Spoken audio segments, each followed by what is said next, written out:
The night was supposed to be silent inside the billionaire's mansion, a place where every corner gleamed with polished glass, curated art pieces, and quiet luxury. But at exactly 3 in the morning, a faint sound echoed from the kitchen, rhythmic, hurried, and strangely desperate. It was the kind of sound that didn't belong in a house built on order and precision. The billionaire paused on the staircase, sensing something was wrong. His world, usually predictable and insulated, had never prepared him for what he was about to witness. He followed the noise with slow, cautious steps until he reached the doorway. Under the cold fluorescent light stood a teenage girl, his maid's daughter, scrubbing a mountain of dishes with frantic, exhausted movements. Her eyes were swollen, her uniform still damp from earlier chores she never should have been doing at this hour. She didn't look like someone trying to finish work. She looked like someone racing against something bigger, something heavier, something that had been crushing her for far too long.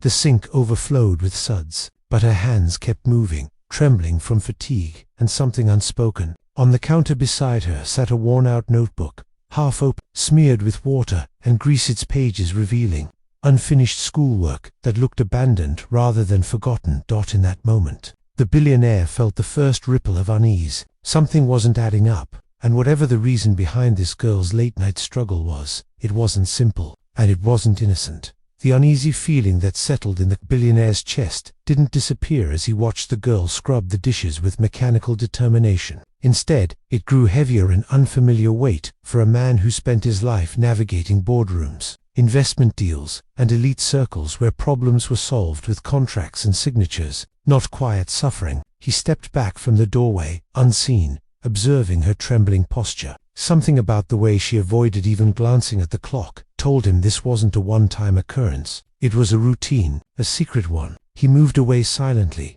returning to the dim hallway. As he walked toward his office, the faint glow of the security panel caught his attention. A recent log flashed across the screen, an entry recorded just an hour earlier. It was her, the girl. She had entered through the staff gate long after her mother's shift had ended. He frowned. Staff children weren't supposed to be in the mansion at night, unless there was an emergency. But she hadn't notified anyone. And her mother wasn't even here today. He settled into his leather chair, the room illuminated only by the soft hum of city lights filtering through the floor-to-ceiling windows. He wasn't used to questioning the personal lives of those who worked for him. Life at the top had created barriers, unspoken ones, between people like him and people like her mother. Boundaries shaped not by cruelty, but by the silent hierarchies stitched into society. Hierarchies that quietly dictated who belonged where, who stayed invisible, and who remained unnoticed until their absence disrupted something important. But tonight, something pierced that divide. He thought back to the girl's appearance earlier that week. She had come with her mother, standing quietly in the background, shoulders slightly hunched, as if trying to shrink herself. She carried her books with a careful grip, as though protecting the few belongings she owned that truly mattered. He remembered the faint marks on her wrists, not scars, but impressions left by repeated strain. They weren't the marks of a normal school-going teenager. His mind wandered to the school reports he had accidentally seen while reviewing staff benefits. Her attendance had plummeted over the past month. Each missed day had been dismissed with vague explanations: illness, personal matters, transportation issues. None of them felt convincing now. Outside his office window, the city stretched endlessly, glittering with a kind of opportunity that seemed abundant from this height. But for people like her, opportunity wasn't something handed to them. It was something they clawed toward, often failing not because of lack of effort, but because life built invisible walls around them. He leaned back, trying to piece together everything he had overlooked. Her mother, a hard-working woman, respectful, soft-spoken, and always careful not to step out of line. The kind of employee who moved through the mansion with the silent grace of someone constantly aware that one mistake could cost her everything. He had always admired her dedication, but had never bothered to understand the circumstances behind it. She belonged to a community on the outskirts of the wealthy district, a place often spoken about with quiet prejudice, an area associated with low-income families, overcrowded homes, and people who were judged long before they were met. It wasn't the sort of place people like him visited, but maybe it was time to see beyond the comfortable bubble he lived within. His thoughts returned to the girl's notebook, the only thing on that counter that didn't belong to the kitchen. It wasn't just smeared, it was worn at the edges, pages thinning from the pressure of countless rewrites. A small part of him wondered how many nights, She had tried to keep up with her studies, while juggling chores she shouldn't even be responsible for.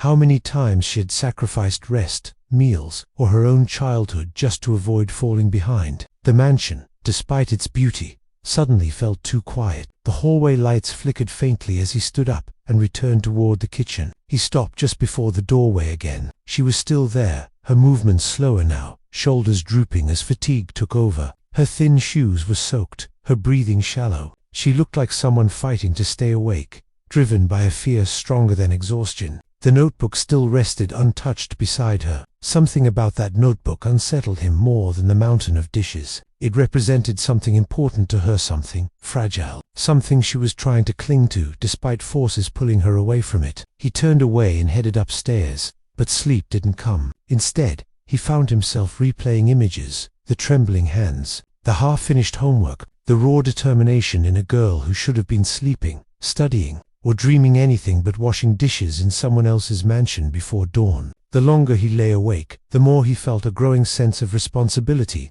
not the kind tied to employment or status, but the quiet responsibility humans feel when they stumble upon someone else's unseen suffering. Wealth had insulated him from these realities for years, but tonight, one teenage girl's struggle shattered that insulation. Something was deeply wrong in her life, something that kept her awake at 3 in the morning, something that forced her away from school, something nobody had noticed until now. And he knew this wasn't a coincidence. It was an invitation, one he could no longer ignore. The realization lingered long after dawn began to soften the sky. As the billionaire stepped out of his room, he noticed how the mansion's early morning stillness felt different, no longer comforting, but heavy with unanswered questions. The corridors he walked through every day, once symbols of accomplishment, now seemed indifferent to the quiet suffering that had been unfolding right beneath their chandeliers.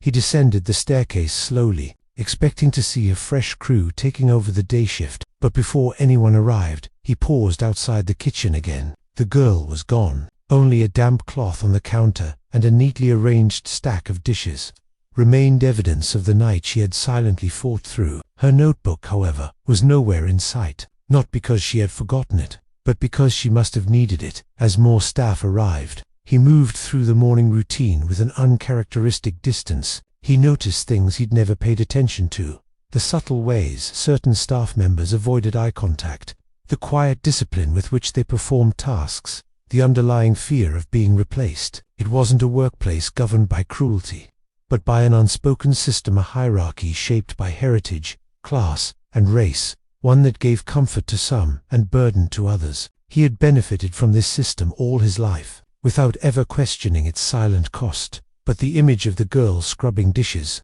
at 3 a.m. refused to leave him. By midday, he found himself reviewing employee files not for performance, but for answers. Her mother's file was concise, almost too clean. A single emergency contact, a modest address in a neighborhood known more for its struggles than its opportunities. No listed spouse, no additional dependents besides her daughter. The simplicity of the document bothered him. Simplicity usually meant omission. He closed the file and left the mansion, slipping into the back seat of his car. The driver, sensing his unspoken urgency, didn't ask where they were going. He simply waited. The billionaire gave him the address from the file. The city transformed as they moved away, from polished streets and glass facades into areas filled with aging walls. Narrow lanes and modest homes clustered together like shared burdens. The neighborhoods didn't shimmer, they breathed. They carried stories, some resilient, some worn thin. He felt the unfamiliar tightness of stepping into a world he had always viewed from a comfortable distance.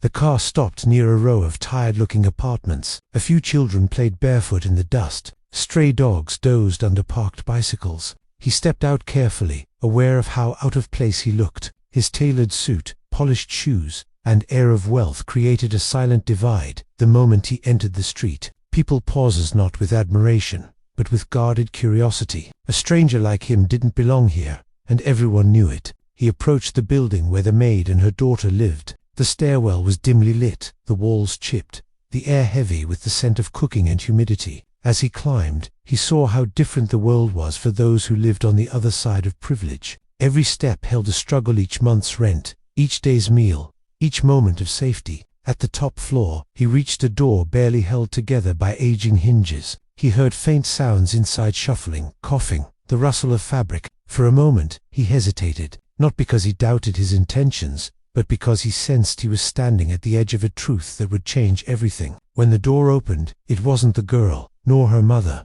but a neighbor, who glanced at him with surprise and subtle caution. The billionaire explained who he was with a simple gesture, a name, a hint of recognition. The neighbor's posture softened, but her eyes carried something else, sympathy mixed with resignation. She motioned toward the far end of the hallway. He followed and stopped outside another door, this one slightly ajar. He tapped lightly and stepped inside where no one answered. The room was small, cramped, and dim. A thin mattress lay on the floor, covered with neatly folded blankets. A small table held schoolbooks stacked carefully beside a broken lamp. And in the corner, sitting quietly as if trying to disappear into the shadows, was the girl. She wasn't wearing her uniform. Instead, she sat in faded clothes, knees pulled close, gaze fixed on her open notebook. Her breathing was shallow, and her shoulders tensed instinctively when she noticed someone enter. There was no sign of her mother. The billionaire took in the surroundings slowly. The peeling paint, the empty shelves, the cracked window patched with tape, and on the table, a small medicine bottle with only a few pills left. A harsh reality settled over him. The girl hadn't been struggling alone because she wanted to. She'd been forced into a life where childhood was a luxury she couldn't afford. Her mother's absence felt like a missing piece he needed to find. As he looked around, another detail caught his eye. A stack of notices pinned to the wall. Overdue rent, school warnings, medical reminders. Each paper carried a weight the girl couldn't possibly carry on her own. The room wasn't just cramped, it was collapsing under the pressure of unspoken battles. He stepped closer to the table, noticing the pages of her notebook. They were filled with neat handwriting, attempted lessons, scribbled numbers, half-finished paragraphs. She was trying to keep up with school despite everything pulling her away from it. Her notebooks weren't signs of failure, they were signs of resistance. A quiet realization hit him. She wasn't skipping school because she didn't care. She was skipping because she was fighting a war no child should have to fight. The girl finally lifted her eyes toward him, not with fear, but with resignation, a look belonging to someone who had learned to expect little from the world. She didn't ask why he was there. She didn't try to explain. She simply waited, prepared for whatever consequence might come. But he wasn't here to judge her. He was here to understand her. An understanding meant knowing where her mother was. As he gently walked around the room, the neighbor appeared quietly behind him, her voice soft, almost apologetic. Though he didn't ask the question aloud, she answered it anyway with a tilt of her head toward the doorway. The truth was waiting downstairs. The billionaire followed her down the stairwell, where each step felt heavier than the last. The hallway opened into a small, crowded room at the bottom floor, a makeshift clinic, a place for those who couldn't afford proper treatment. And on a worn-out cot lay her mother, frail, exhausted, and hooked to a simple four. Her skin looked pale, her breathing shallow, her spirit fighting a battle her body struggled to keep up with. The truth hit him with a force he hadn't expected. The girl wasn't working at 3 a.m. for pocket money or rebellion. She was working because her mother couldn't. She was trying to keep their world together while it was quietly falling apart, trying to survive in a society that didn't notice children like her until they broke. The billionaire stood there, confronted with a reality he had never bothered to see, the kind shaped by poverty, race, and silent injustice. And for the first time in years, he felt deeply, painfully human. This wasn't a problem he could walk away from, not anymore. The room felt unbearably small as the billionaire stepped closer to the worn cot where the maid lay. The makeshift clinic held only a handful of patients, yet the air was thick with fatigue, resignation, and the quiet acceptance of people who had learned to live without expectations. A single fan rotated weakly overhead, barely pushing the warm air around. The fluorescent light flickered, casting uneven shadows across the room, as though the space itself struggled to hold on. Her mother looked nothing like the confident, soft-spoken woman who moved through his mansion each day with practiced grace. Here, stripped of her uniform and dignity,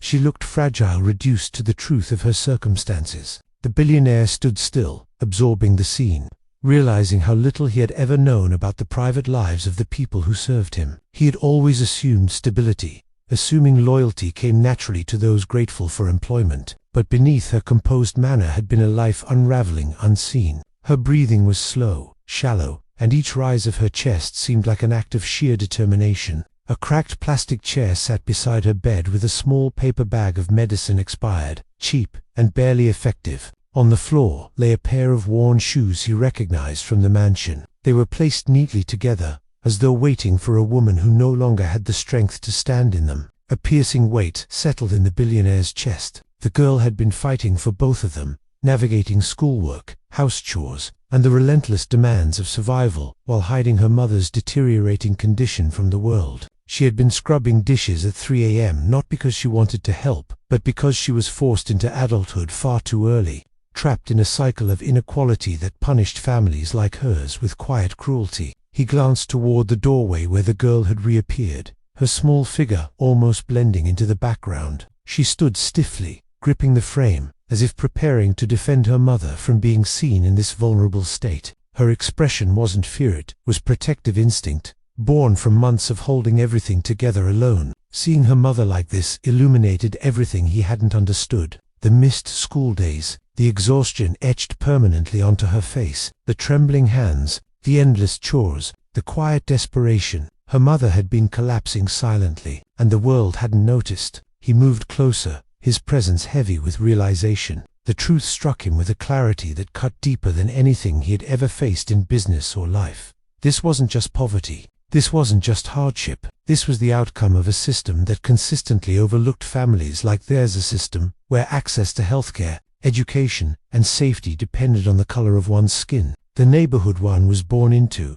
and the opportunities one was quietly denied. Her mother, despite working in a mansion of wealth, had no access to proper medical care. Her illness had been hidden behind the mask of professionalism she wore every day, and the girl, barely a teenager, had been left to choose between school and survival. The billionaire felt the full weight of what it meant to live insulated from injustice. He had walked comfortably in a world that rewarded him effortlessly while punishing others ruthlessly. The divide between their lives wasn't talent or effort, it was circumstance and privilege. He turned back toward the girl. Her gaze was steady, unblinking, and strangely calm. She didn't flinch, didn't speak, didn't plead. She simply stood there, bracing herself for whatever judgment might follow. She had learned long ago that people like him existed in a different world, one where empathy didn't always reach down far enough to touch lives like hers. Yet something inside him broke open. This wasn't something he could ignore or compartmentalize. There was no policy, no donation, no distant gesture that could undo the reality in front of him.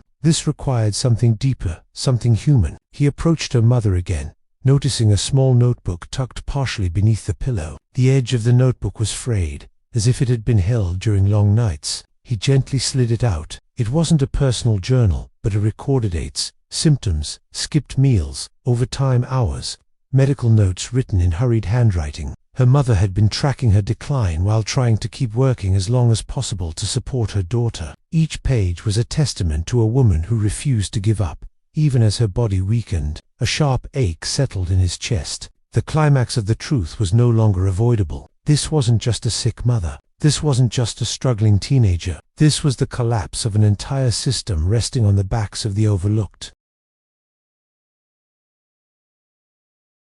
The billionaire, a man accustomed to solving crises with phone calls and money, now faced a crisis that demanded more than wealth. It demanded accountability. It demanded compassion. It demanded undoing the silent injustice he had unknowingly contributed to by remaining detached from the lives of those who worked for him. He took a slow breath, realizing that the line between his world and theirs had shattered. The girl stepped closer, her expression shifting for the first time, not softening, but revealing a flicker of something fragile, hope, cautiously rising through years of disappointment. She didn't move further, but her eyes held onto him with a silent plea she was too proud to voice. The moment felt suspended, as if time had paused to bear witness. Here lay a mother who had sacrificed everything. Here stood a daughter who had carried burdens far heavier than her age. And here was a man finally confronting the truth he had been blind to. The injustice was no longer abstract. It was real, it had a face, it had weight, and it demanded action. The climax wasn't the discovery, it was the awakening.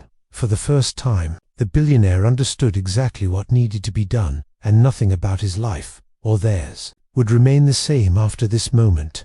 The billionaire remained still beside the frail woman, the soft hum of the failing clinic machines echoing faintly around him. His thoughts, however, were anything but quiet. The awakening he had just experienced reshaped everything he believed about fairness, privilege, and responsibility. The girl's mother lay before him, not as an employee or a name on a payroll sheet, but as a human being who had carried the weight of survival in a society that offered her little in return. He glanced once more at the notebook filled with her mother's precise handwriting. Each line spoke of strength. Each page carried the story of a woman who had shown up for work despite the pain, just so her daughter wouldn't lose the chance at a better life. She had kept the harsh reality of her illness hidden behind carefully measured smiles, determined not to disrupt the wealthy world she served. It was a world that wouldn't have paused for her suffering until now. For the first time in years, the billionaire felt a profound shift within himself. He understood that this situation required more than a temporary act of generosity. It required intention, long-term responsibility, and the courage to challenge the quiet injustice that had allowed this mother and daughter to struggle unnoticed. He stepped out of the clinic, but the weight of what he had seen followed him like a shadow. Outside, the neighborhood was waking up. Vendors pushed carts down the road, elders sat outside discussing the weather, and children ran through narrow alleys with carefree laughter. This world, filled with resilience and hardship, existed parallel to his own, yet had remained invisible to him. Now, those invisible struggles had faces, one that lay sick inside, and one that had stood silently at the doorway with eyes far too old for her age. As he returned to the apartment building, the girl sat by the window, as if keeping watch over both her mother and a fate she believed she couldn't escape. She clutched her schoolbooks tightly, as though they were the last pieces of her identity she could protect. Her gaze shifted toward him again, still cautious, still guarded, but filled with a glimmer of possibility she didn't dare trust fully. He understood that helping her wasn't about charity. Charity treated symptoms, responsibility healed roots, and the roots of her struggle were deep, shaped by the color of her skin, the neighborhood she lived in, and a system that punished people with limited choices. In the following days, he ensured her mother received proper medical care, not in a makeshift clinic, but in a hospital where she was treated with dignity. He didn't just handle the bills, he became actively involved, learning the details of her treatment, ensuring she got everything she needed. The doctors, upon reviewing her condition more thoroughly, realized how close she had come to losing her fight. Timely intervention became the difference between despair and recovery. Meanwhile, the girl stayed at the mansion, no longer working in the shadows of the night, but resting in a guest room that felt nothing like home, yet offered a safety she had never known. She moved quietly through the hallways, still unsure how to adjust to this new reality. Every morning, she sat at a large desk in the library, finishing the schoolwork she had struggled with alone for months. The staff, once distant figures in her life, became gentle presences who guided her. Without overwhelming her, the billionaire found himself visiting the library, often not to supervise, but to observe from a distance how a child reclaimed her childhood. The girl didn't smile easily. She didn't speak much, but she studied with a fierce determination, as though she understood what this second chance meant. As her mother's health improved, the billionaire made long-term decisions with unwavering clarity. He adjusted the household policies so no staff member would ever feel forced to hide illness out of fear of losing their job. He created a healthcare fund specifically for employees from underprivileged communities. He restructured wages. He implemented education support for staff, children, ensuring that no child under his roof would ever have to choose between school and survival again. These changes weren't bandages, they were foundations. The day her mother returned to the mansion after recovery, the atmosphere felt different. She walked inside slowly, still weak but standing on her own feet. The girl moved immediately toward her, clutching the hem of her mother's sleeve as though grounding herself in relief. Their reunion was quiet but powerful, two souls who had survived a storm. They had weathered alone for too long. The billionaire watched from a distance, humbled by the strength that had brought them this far. Weeks turned into months, and the girl slowly began to grow into the version of herself that hardship had tried to extinguish. Her grades improved, the fatigue in her eyes faded. She began participating in school activities she had once felt unworthy of. She walked differently, not with the hesitant steps of someone expecting judgment, but with the resilience of someone who had finally been given space to breathe. One evening, as the sun dipped low, she stood in the mansion's garden, Watching the orange sky paint the world in warm hues, the billionaire observed her from the doorway, reflecting on how dramatically her life had changed, and how much his own life had changed with hers. He realized something profound. He hadn't saved her. He had simply removed the weights that weren't hers to carry. Her strength, her persistence, her dignity, those belonged to her. All she needed was a world that didn't punish her for being born on the wrong side of privilege. As the story of her transformation unfolded, the staff began viewing themselves differently. They stood taller, spoke more openly, and felt seen in ways they had never been before. A culture that had silently accepted inequality now felt the first movements of fairness. And as for the billionaire, his awakening became a turning point in his life. Wealth, he learned, meant little unless it illuminated paths for others. Privilege meant little unless it dismantled the barriers it stood upon. The girl's journey remained etched in his heart, a quiet reminder that humanity thrives not through grand gestures, but through the simple act of refusing to look away. Final impact statement for audience reflection. When was the last time you looked beyond your own comfort to see the battles someone else was silently fighting? And if you did, would you walk past, or would you finally decide to make a difference?